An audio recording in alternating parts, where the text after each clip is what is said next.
Kumusta po kayo?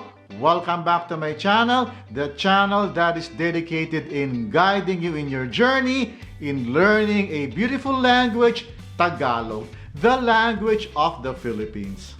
This is part 2 of our discussion on how to say my friend in Tagalog. In my last video, I talked about using group 3 personal pronouns in sentences that express relationship between two or more people or with a living thing.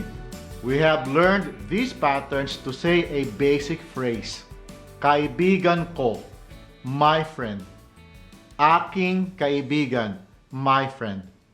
Both sentences mean the same thing, but using personal pronouns from two different pronoun groups. We have also learned to expand these phrases into a more complete sentence, or should I say, complete sentences, like, si Peter ay kaibigan ko. Kaibigan ko si Peter. Si Peter ay aking kaibigan. Aking kaibigan si Peter. All of them mean Peter is my friend. These are 4 ways of saying Peter is my friend, proving the flexibility of the Tagalog sentence structure and word order. If you have missed this lesson, please do check it out. The link is provided in the description box down below. In this video, we will continue to expand on our basic phrases. Kaibigan ko, aking kaibigan. We will expand these phrases into these sentences. Ang kaibigan kong si Peter. In the last video, we have learned that you need to connect the noun with the pronoun by adding a ligature to the noun. Hence, the subject, ang kaibigan ko, becomes ang kaibigan kong, my friend, followed by a noun. Using group 3 personal pronoun, you would have ang aking kaibigang si Peter. In this case, the sentence contains a group 3 pronoun occupying the reverse order compared with the previous pattern. The phrase ang aking kaibigan, my friend, needs to be connected with the noun si Peter. Hence, the sentence becomes ang aking kaibigang si Peter. My friend Peter. Ayos ba? Sige, ituloy natin. Let's have some more examples. Using group 2 personal pronoun, ang barkada kong si Marie. Now, using group 3 personal pronoun, ang aking barkadang si Marie. My friend Marie. Barkada is another word for friend, although it is used to describe a friend who is part of a clique or a group of friends. If Marie is the only friend you have, then you cannot call her barkada, just kaibigan. Got it? Let's continue.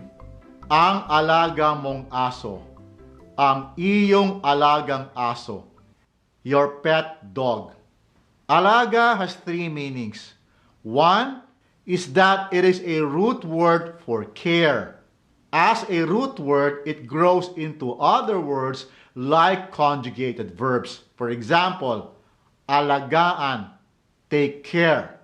In the imperative tense, inaalagaan, taken care. Alagain, someone requiring care, and so on. The second meaning is pet, or any domestic animal you take care of. The third meaning is someone you take care of, like a patient or a young child or an elderly person. All those meanings are related to the act of care being given. Let's have another one. Ang kotse niyang magara. Ang kanyang kotseng magara. His or her fancy car. You can use this pattern by substituting the personal pronouns and the object. Ayos? Now let us expand these sentences further. Here are our patterns. Ang kaibigan kong si Peter ay mabait. In this pattern, using group 2 pronouns, the sentence, ang kaibigan kong si Peter, my friend Peter, becomes the subject. The predicate, ay mabait, is nice, is added.